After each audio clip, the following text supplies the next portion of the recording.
Halo semuanya, di video kali ini kita akan ngobrolin sebuah topik yang teman-teman suka banget, yaitu menghitung harga wajar menggunakan pendekatan price to book value atau PBV. Pastinya di video ini akan ada contoh saham yang saya hitungkan harga wajarnya. So stay tune dan pastikan teman-teman nonton sampai selesai.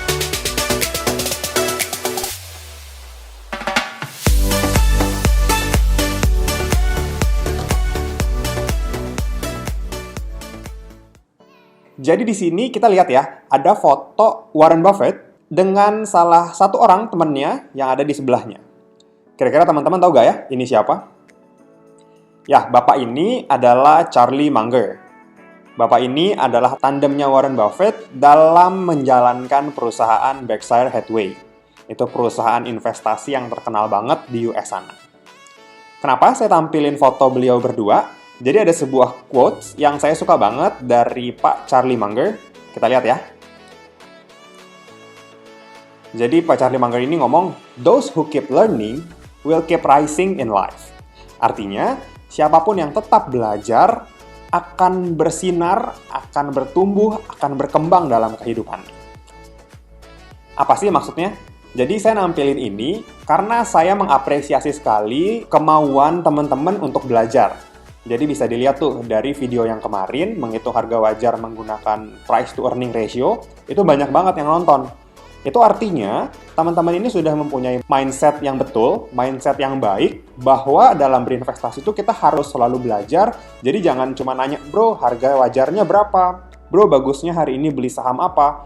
Nanya sih boleh ya, sebetulnya itu nggak masalah. Nanya itu bagus. Tapi, yang paling penting setelah nanya, terus kita dapat jawabannya, nah kita tuh harus belajar, kita tuh harus menganalisa, kira-kira kenapa ya dia menganalisa seperti itu.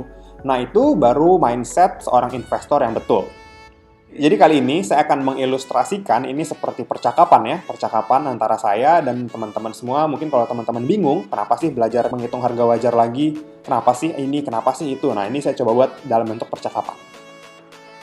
Jadi hari ini kita akan menghitung harga wajar saham, kita akan belajar lagi metode lain untuk menghitung harga wajar saham. Lagi bro, emang ada metode lain? Jadi kan kemarin kan kita udah belajar tuh, metode PER, price to earning ratio, rasio keuangan yang digunakan berbeda, tapi tujuannya tetap sama, yaitu menghitung harga wajar saham. Dan yes, kita kali ini akan belajar menggunakan pendekatan price to book value atau PBV. Nah, ini adalah salah satu rasio keuangan yang sangat penting untuk kita perhatikan. Kenapa beda lagi, bro? Emang yang kemarin kenapa? Nah, nanti akan saya jelaskan ya. Nah, kalau saya sendiri, saya tuh kalau untuk saham-saham yang saya pantau, saham-saham yang masuk watchlist saya biasanya menggunakan 5-7 metode yang berbeda. Jadi saya perlu mention dulu ke teman-teman, kita tuh bakal belajar banyak tentang cara menghitung harga wajar. Kalau saya sendiri ya, saya menggunakan 5-7, mungkin ada teman-teman yang lain yang menggunakan 3, ada yang menggunakan 9, ya itu nggak masalah. Metode menghitung harga wajar itu sangat banyak. Tapi tenang aja, nanti kita akan belajar ya, kita akan belajar satu persatu cara menghitungnya, serta cara menggunakannya masing-masing. Terus pasti teman-teman ada yang nanya, banyak amat bro 5-7, buat apa sih banyak-banyak? Nah, saya akan jawab ya. Metode ini tuh akan saling melengkapi. Jadi dari 7 metode ini, masing-masing tuh akan saling melengkapi. Sehingga nantinya harga wajar itu akan berbentuk range. Jadi akan terbentuk rentang harga gitu ya. Kalau misalkan nih, saya pakai metode A, harga wajarnya 1000. Terus kemudian saya hitung lagi pakai metode B, harga wajarnya 1200. So kita bisa bilang harga wajar saham itu ada di antara range 1000 sampai 1200. Kurang lebih begitu. Kemudian kalau ada lagi metode yang lain, itu buat apa? Nah, jadi gini, kalau misalkan kita kan tadi dapat nih, A itu 1000, B itu 1200. So, range-nya 1000 sampai 1200. Kemudian kita pakai metode yang C. Ternyata, metode C ini hasil perhitungan harga wajarnya 4000. So, kita bisa tarik kesimpulan, metode C ini tidak valid untuk digunakan pada saham ini. Kenapa? Karena kalau kita lihat hasilnya itu berbeda jauh sekali. 1000 ke 4000, itu kan udah 4 kali lipat. So, kita bisa simpulkan yang C ini kurang valid. Kemudian kalau kita hitung pakai metode D, misalkan dapat harga wajarnya di 1300. So, itu masih dekat kan sama metode A dan metode B. Jadi metode A, B, dan D ini bisa dikolaborasikan untuk membentuk sebuah range harga wajar. Kayak begitu ya. Jadi itu fungsinya. Sebetulnya bisa dikatakan metode satu akan memvalidasi metode yang lainnya. Sehingga bisa kelihatan errornya di mana, tidak validnya di mana, dan kita bisa dapat angka yang lebih presisi. Gitu ya. Kita lanjut. Terus kenapa nggak pakai satu metode aja bro yang paling bener? Jadi kalau misalkan kita pilih nih ya, 5-7 metode tadi, itu semuanya bener. Semuanya ada teorinya, semuanya ada penjelasannya, rasio-rasio keuangan yang dipakai pun ada alasannya. Jadi sebetulnya nggak ada metode yang salah, ya semuanya itu sebetulnya bisa digunakan. Hanya saja, terkadang satu metode itu tidak cocok untuk diterapkan pada jenis saham tertentu. Gitu ya. Misalkan nih, saat kita menghitung harga wajar saham-saham batubara, itu akan berbeda metodenya dengan kita menghitung harga wajar saham-saham dari sektor perbankan, dari sektor finance. Jadi, satu metode itu belum tentu cocok diterapkan di seluruh jenis saham. Jadi itu yang perlu diingat ya. Jadi kita tuh harus pilih-pilih, kita harus pintar-pintar, oh kira-kira saham ini cocoknya pakai metode ini. Nah, sebetulnya lebih ke arah situ tujuannya. Oke, kalau sampai sini sudah jelas, kita akan mulai ya. Kita akan mulai belajar apa itu price to book value, bagaimana cara menggunakannya, dapat datanya dari mana, dan menghitung harga wajarnya seperti apa. Yuk kita langsung mulai ya. Nah, poin pertama yang harus teman-teman tahu, harus clear di awal adalah penjelasan tentang price to book value atau PBV atau PBV. Nah, itu sama aja. Jadi mungkin saya akan jelaskan dulu ya. Price to book value itu sebetulnya adalah salah satu rasio keuangan di mana untuk menghitungnya kita perlu membagi market price, ini harga saham per lembar. Ini yang biasa teman-teman lihat ya, teman-teman lihat di RTI, di Stockbit atau di aplikasi sekuritas masing-masing. Nah, ini harga harian ini disebutnya market price. Kemudian, market price ini akan dibagi oleh book value per share, atau kalau disingkat BVPS. Nah, itu adalah book value per share. Book value per share ini sendiri adalah nilai asli sebuah perusahaan per lembar saham. Jadi nilai real, nilai beneran.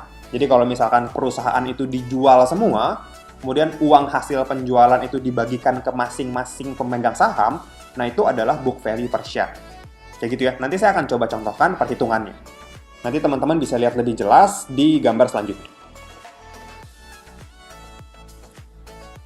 Book value adalah nilai asli perusahaan yang tercatat di buku laporan keuangan. Nah, ini seperti yang tadi saya sudah jelaskan. Jadi book value ini benar-benar nilai asli, nilai real yang tercatat pada laporan keuangan. Seperti yang tadi saya bilang, kalau misalkan perusahaan itu dijual, uangnya dibagi-bagi nih ke pemegang saham, nah itu adalah book value. Kita coba lihat rumusnya. Jadi total aset dikurangi total kewajiban. Nah, total kewajiban ini bisa berupa hutang. Jadi aset yang dimiliki dikurangi kewajiban, jadi dibayar-bayarin dulu tuh utangnya. Setelah utangnya lunas, baru perusahaan itu kan ada sisa uang. Nah, sisa uangnya itu adalah book value atau total ekuitas kalau bahasa Indonesianya. Jadi kalau teman-teman lihat total equity atau total ekuitas, nah itu sama aja kayak book value. Tapi book value ini masih book value secara keseluruhan. Pokoknya gampang deh, pasti rasio-rasio ini mudah ditemui, mudah digunakan. Jadi teman-teman yang baru belajar, itu gampang banget belajar pakai metode ini. Kita lanjut lagi. Setelah kita tahu book value atau total ekuitas, sekarang kita akan coba ngitung book value per share. Nah, jadi kan kalau tadi kita hitung total ekuitasnya itu harus dibagi dengan jumlah saham yang beredar, yang dipegang oleh masing-masing investor.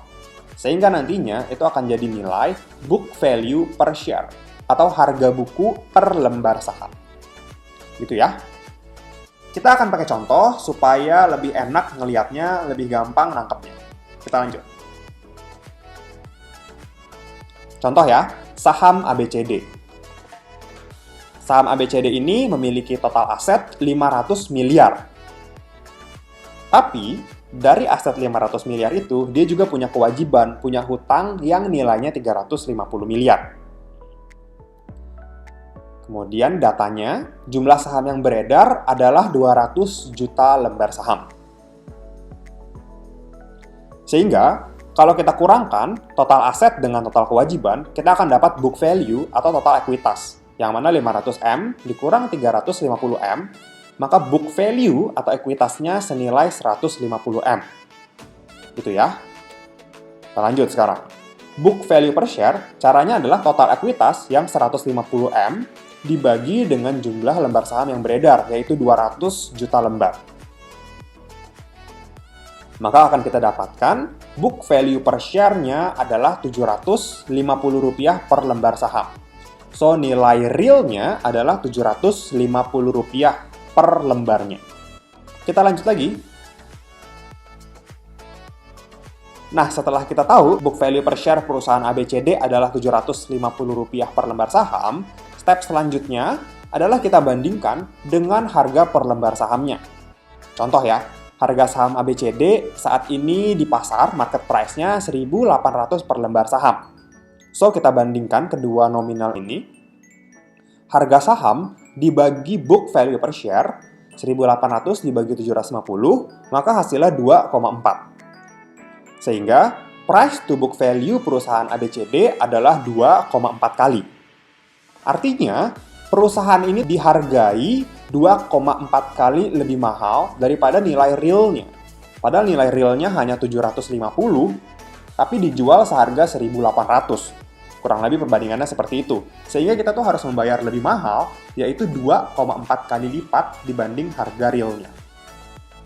Gimana menurut teman-teman? Apakah ini deal yang bagus kalau kita membeli perusahaan dengan PBV 2,4? Nah, biasanya perlu di-note, beberapa value investor itu menargetkan mereka tuh harus beli saham dengan price to book value-nya di bawah 1.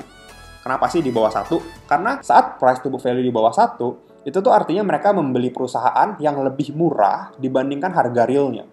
Misalkan nih, harga realnya kan 750. Mereka beli cuma 300. Nah, itu menurut mereka tuh itu adalah good deals, deal yang bagus. Beli perusahaan di harga yang lebih murah dibandingkan nilai realnya.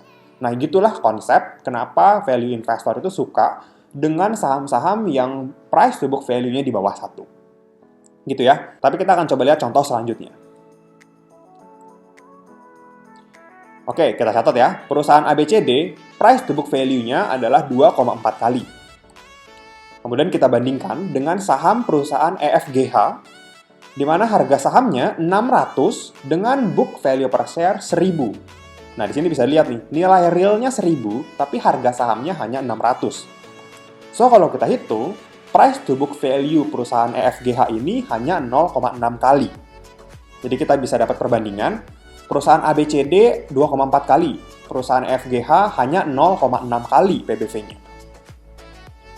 Kemudian kalau kita lihat, price to book value kecil itu bisa diartikan harga saham saat ini sedang murah atau under value. Dia dihargai murah oleh para investor. Terus kita harus pilih yang mana? Kalau kita lihat PBV EFGH ini hanya 0,6, ini lebih murah nih berarti dibandingkan dengan perusahaan ABCD yang PBV-nya 2,4. Yakin kita harus beli perusahaan EFGH sebagai value investor? Atau malah beli ABCD? Jadi jawabannya tergantung. Yes, betul, tergantung. Nggak melulu price to book value kecil itu layak beli. Itu yang perlu di-note. Jadi jangan sampai teman-teman salah nangkep, nanti dibilangnya saya menyarankan beli price to book value kecil. Nah, itu nggak bener juga. Balik lagi, kita tuh harus lihat, perusahaan murah itu belum tentu bagus. Kita kan nyari perusahaan yang bagus, yang dihargai murah, tapi nggak murahan. Itu yang perlu di-note. Bisa aja, perusahaan EFGH ini rugi terus. Setiap tahun rugi, makanya PBV-nya kecil, 0,6. Orang nggak mau beli, orang nggak mau menghargai dia mahal. Jadi, apakah EFGH ini layak beli? Ya pastinya enggak. Ngapain kan kita beli perusahaan yang rugi? Sedangkan kalau ABCD memang price to book value-nya tinggi ya, 2,4. Ini bisa saya bilang tinggi. Tapi kalau perusahaan ABCD ini labanya besar, dividen yield-nya besar, dan rutin, ya saya akan lebih pilih perusahaan ABCD. Ini sangat tergantung. Jadi price to book value ini boleh dijadikan salah satu tambahan referensi, tapi jangan dijadikan acuan plek untuk membeli saham. Gitu ya, itu yang perlu di-note sama teman-teman semua. Yuk kita lanjut lagi. Jadi metode ini tuh sebetulnya simple banget. Kenapa? Karena harga saham, book value per share, dan PBV itu bisa teman-teman langsung dapatkan di Stockbit, di RTI, atau di aplikasi sekuritas masing-masing. So, inilah kenapa saya mengajarkan teman-teman itu metode yang sepertinya sederhana, sepertinya simple. Juga metode-metode yang simple ini tuh bisa membantu teman-teman yang baru memulai belajar itu nggak khawatir, nggak pusing duluan nih di awal. Tapi metode yang simple ini sebetulnya itu sangat berguna, sangat bagus untuk digunakan. Nah, itu teman-teman bisa buktikan sendiri deh. Jadi kita tinggal pakai aja datanya gitu, nggak usah lagi pusing-pusing ngitung ya. Nah, ini benar banget. Yes, kita tinggal pakai aja datanya, kita tinggal ambil aja angka-angkanya, kita tinggal cross-check ke laporan keuangan, kemudian kita hitung deh harga wajarnya. Jadi simpel banget, jadi teman-teman tenang aja, di video ini akan ada tutorial step by step, dari awal mulai ambil data, sampai menghitung harga wajarnya. So, teman-teman harus nonton sampai selesai deh. Jadi untuk video kali ini, data-data yang akan saya tampilkan, data-data yang akan saya gunakan itu saya ambil dari Stockbit. Yuk kita langsung masuk ya ke aplikasi Stockbit.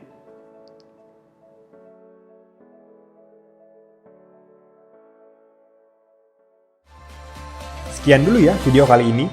Jangan lupa like, comment, subscribe, dan share video ini supaya bermanfaat bagi orang lain. Thanks for watching and see you on the next video.